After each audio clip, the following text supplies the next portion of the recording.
What a time to be born, January 18th, 1930. The Great Depression began 3 months earlier and lasted the first 10 years of Doug Rozelle's life. When he was 3 years old, an earthquake knocked down the school right across the street and 150 others in Long Beach, Compton, and Doug's town of Clearwater. He grew up in a home his grandparents had bought in 1896.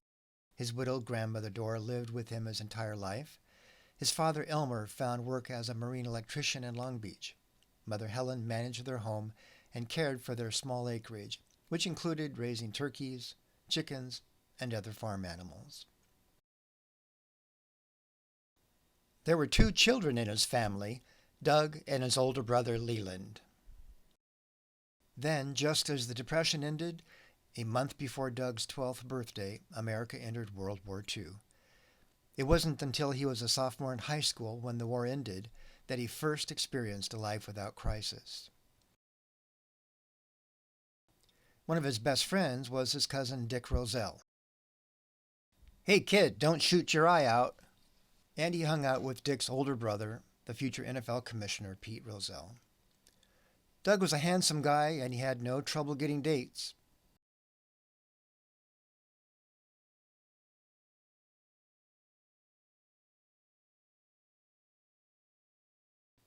Okay, I confess these are here just to see if Jane will still get jealous after 70 years.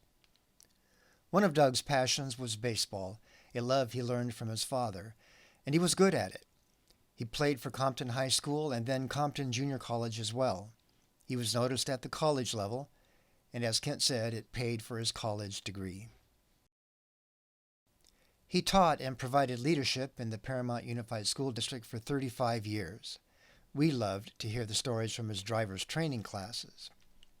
He moved up the ranks and finally became principal and served on the executive board of the CIF. Doug was a brave and pioneering adventurer. He was one of the first to spearfish in California waters.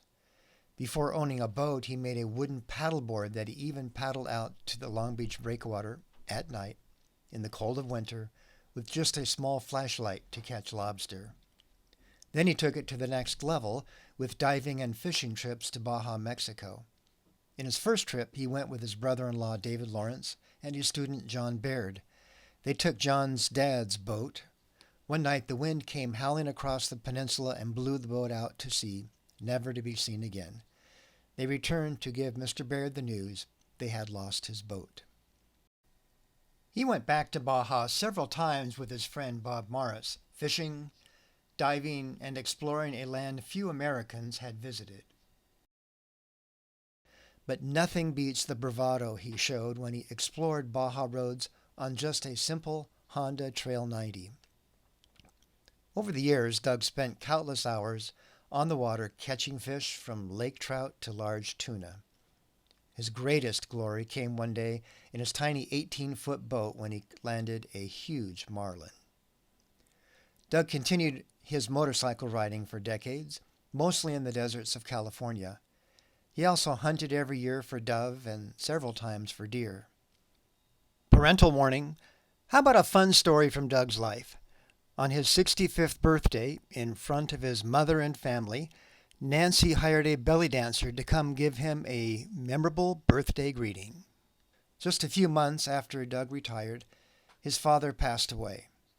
He honorably set aside many of his dreams to care for his mother, and this he did for 16 years, till her death at the age of 102. For this we will forever honor him. Now, celebrating his 90th birthday in good health, it's obvious he too has many years yet to be enjoyed. But at this point we should back up a bit. There was a talented and charming little girl who grew up across town we should talk about. Phyllis Lawrence was born a year after Doug in nearby Compton. But since Phyllis hates her first name, we'll just call her Jane from now on. Her parents were Alexander and Gail Lawrence. Her family included younger sister Susan and younger brother David. Jane was a self-admitted tomboy, a talented pianist, a good student, and athletic.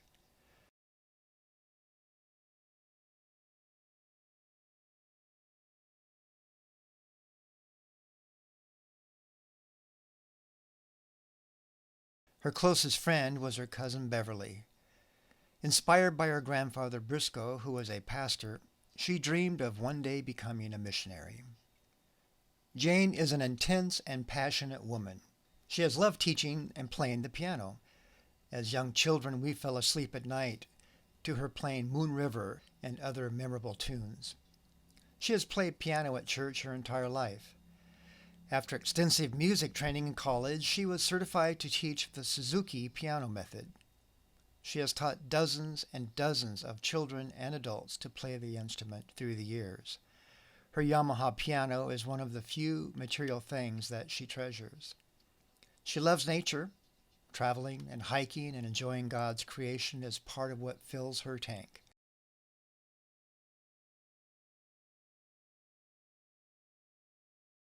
She loves Bible study. She has studied daily and taught most of her life. Many of her friendships have developed from these special times. She has been a creative cook and a religiously devout nutritionist. She was a rock for her mother before her passing. And the last thing we have time to mention now is that she has loved gardening. Her backyard has been a showcase and a veritable farm. She has studied planting cycles, plant nutrition, etc., to create a very special place. When you visit her, you are generally ushered outside right away to enjoy her happy place. Though Jane never became a missionary, she certainly has carried this zeal on throughout her life and had a huge impact on people around her.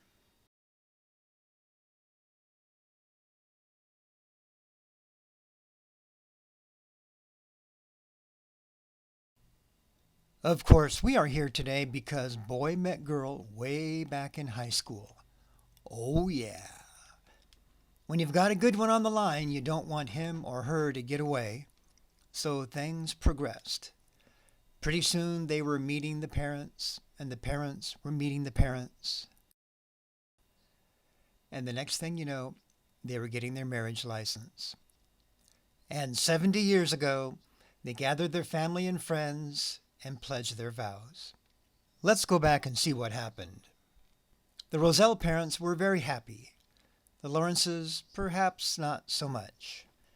Grandpa Briscoe performed the ceremony. The siblings, including Susan, who is here today, were the best man and maid of honor. The cousins, Beverly and Dick, stood up with them.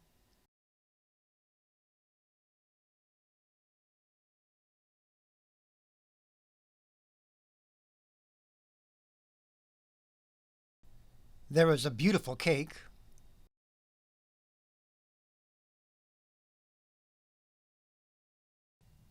Everybody threw rice, and then there was a quick getaway over the back fence.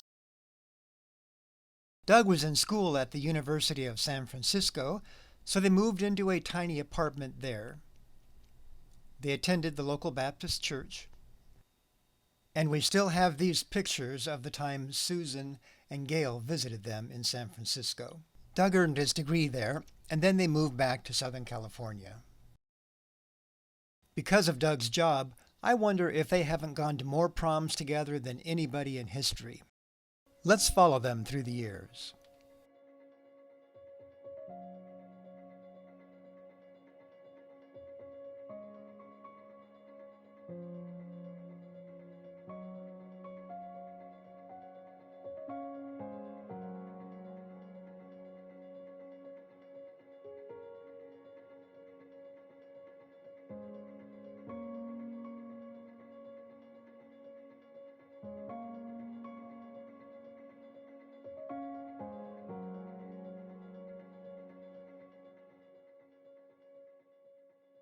Of all the many things they did well, there is no doubt Doug and Jane's greatest achievement was in raising their children and demonstrating what a home can be for generations to follow.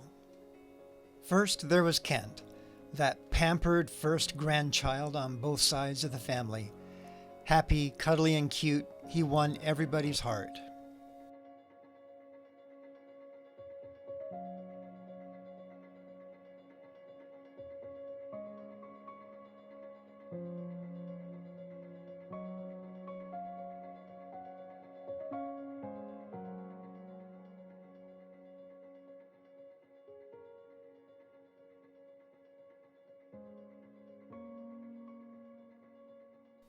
2 years later, in 1952, Mark was born.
In 1955, we got a Christmas gift, Nancy, the joy of our lives.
And then, just as Kent was taking sex ed classes and learning the facts of life in junior high, Mom announced she was pregnant again. Roy was born in the summer of 1964.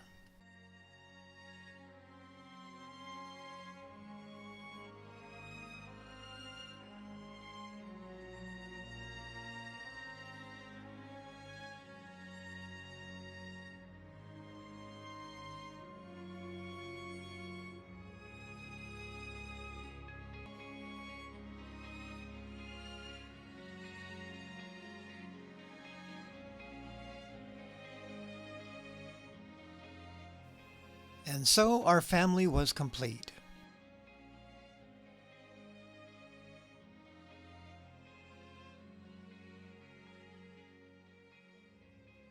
Just when the family seemed to be settled, Doug got a surprise on his birthday in 1973. The note said, "You're going to be a grandpa." And so it began. The grandkids seemed to come in groups.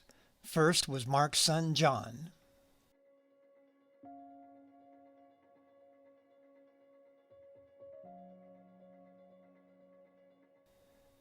A year later, Kent and Kathy had Julie.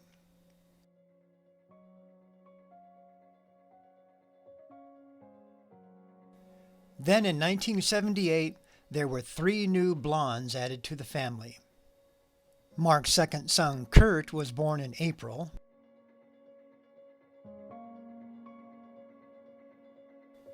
Kent's son, Jesse, in June. And then in October, Nancy's first child, Melissa, was born. 5 amazing blondes, full of life and love. Next came Tiffany, Nancy's second daughter. Next came Kent's third child, Christy.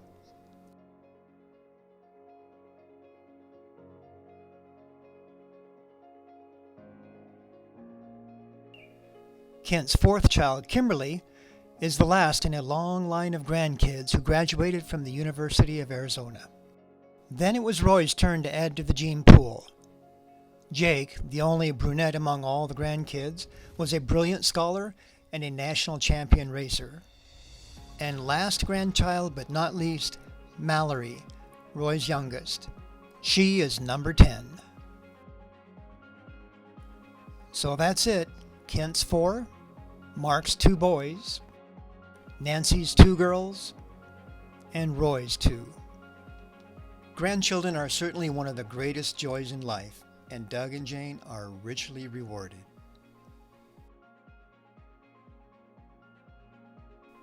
But wait, that's not all. Now we're into the great-grandchildren arena, and there are already 6. Mom and Dad have had some great experiences traveling, and the retirement years have rewarded them with memorable adventures.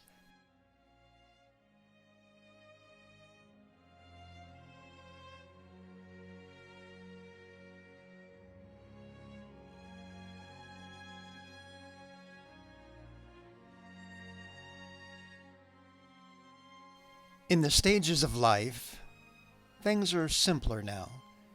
Besides family, they have enjoyed their dogs and eating out with friends. Now they can contemplate their lives that have been fruitful and well done, and who knows what is yet to come. Happy birthday, Grandpa! We are so happy to be here today to celebrate your energy, optimism, and helpfulness to those around you. And happy anniversary to you both, Grandma and Grandpa. You've always made us feel at home and so loved when we were with you. Thanks for passing on your generous hospitality and your faith. We love you!